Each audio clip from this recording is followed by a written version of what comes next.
Assalamualaikum warahmatullahi wabarakatuh. Perkenalkan, kami dari kelompok 5 yang akan memberikan materi tentang edukasi kebencanaan tentang kebakaran. Kami ada Saya Senang Elana, Saya Andriana Chandrawa.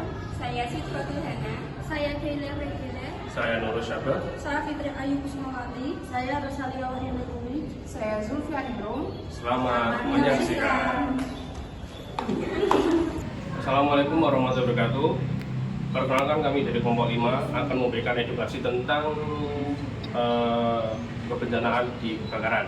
Nah, di daerah Kudus ini setiap tahunnya itu mengalami bencana seperti tanah longsor, banjir, angin puting beliung, bahkan sampai pada bencana kebakaran.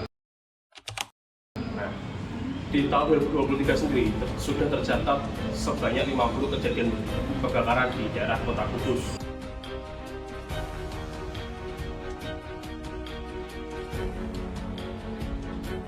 Nah, di daerah Kudus ini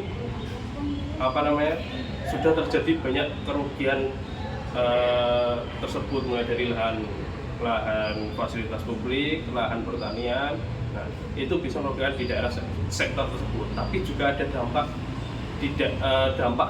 dampak kepada kesehatan seperti asma, sesak napas dan lain sebagainya, dampak dari kebakaran. Nah, oleh karena itu, bagaimana sih pencegahan dan antisipasi terkait kebakaran sehingga tidak meningkat kebakaran yang ada di Kota Kudus? Teman-teman nanti bisa saksikan di cuplikan video yang akan kami buat melalui video edukasi kebakaran. Oke, selamat menyaksikan dan terima kasih. Semoga bermanfaat. Assalamualaikum warahmatullahi wabarakatuh. Untuk mengenali resiko kebakaran di Kudus dengan berbagai kondisi geografis dan aktivitas masyarakat memiliki resiko kebakaran di beberapa lokasi seperti permukiman padat penduduk, yaitu banyak rumah berdempetan dengan instalasi listrik aman. Yang kedua, ada pasar tradisional dan area bisnis penggunaan alat listrik tanpa pengawasan dan menumbuhkan bahan mudah terbakar. Lalu ada lahan terbuka, yaitu saat musim kemarau, kebakaran hutan dan lahan rentan terjadi. Selanjutnya ada industri kecil dan pabrik, yaitu kesalahan penggunaan alat atau bahan kimia. Selanjutnya ada penyebab. Untuk penyebabnya seringkali adalah konsleting listrik, api dari lilin atau kompor, hingga kelalaian membuang puntung rokok. Cara mencegah kebakaran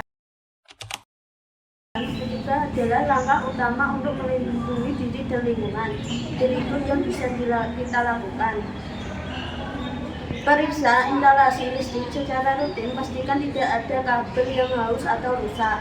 Jangan biarkan api, dan pengawasan, pastikan kompor, lilin, atau api lainnya dipadamkan sebelum ditinggalkan.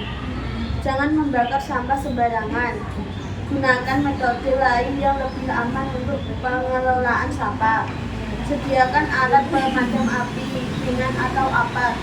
Pelajari cara menggunakan dengan benar. Edukasi di lingkungan, edukasi masyarakat. Adakah pelatihan kebakaran secara berkala di lingkungan tempat tinggal atau tempat kerja? mitigasi jangka panjang. Mitigasi adalah kunci untuk mengurangi resiko kebakaran di masa depan. Berikut beberapa upaya yang bisa dilakukan. Yang pertama, meningkatkan sistem peningkatan dini di area rawan kebakaran. Yang kedua, melibatkan komunitas lokal dalam pelatihan kebakaran. Yang ketiga, menanam vegetasi hijau di lahan terbuka untuk mencegah penyebaran api. Yang keempat, menyusun kebijakan yang tegas terkait pembakaran hutan dan lahan. Yang kelima, mendorong inovasi teknologi dalam pencegahan kebakaran. Penanggulangan saat kebakaran terjadi. Ketika kebakaran terjadi, lakukan langkah-langkah berikut. Yang pertama, evakuasi diri dan orang lain ke tempat aman. Yang kedua, hubungi pemadam kebakaran dengan nomor 113 sesegera mungkin. Yang ketiga, jangan panik, tetapi hindari area berasap tebal dengan menutup hidung dan mulut menggunakan kain basah. Kemudian yang keempat, jika memungkinkan, padamkan api kecil dengan apar atau pasir. Dan yang terakhir, yang kelima, keselamatan adalah prioritas utama. Dampak kebakaran yang perlu diketahui ada dua, yaitu dampak pada kesehatan dan dampak pada lingkungan. Untuk dampak pada kesehatan, yang pertama, paparan asap dapat menyebabkan gangguan pernafasan seperti asma, bronkitis, dan infeksi paru-paru. Yang kedua, gas beracun seperti karbon monoksida dapat memicu keracunan yang berbahaya. Yang ketiga, iritasi mata, kulit, dan gangguan pada sistem syaraf akibat polusi udara. Dan yang terakhir, trauma psikologis terutama bagi anak-anak dan lansia. Dampak pada lingkungan. Yang pertama, asap tebal yang dapat mencemari udara dan menurunkan kualitas hidup masyarakat. Yang kedua, kerusakan sistem ekosistem akibat kebakaran lahan dari hutan. Yang terakhir, pemanasan global meningkat karena pelepasan karbon dioksida dan pembakaran besar. Mari kita jadikan Kudus lebih aman dari ancaman kebakaran. Waspada, cegah, dan atasi bersama untuk melindungi diri, keluarga, dan lingkungan.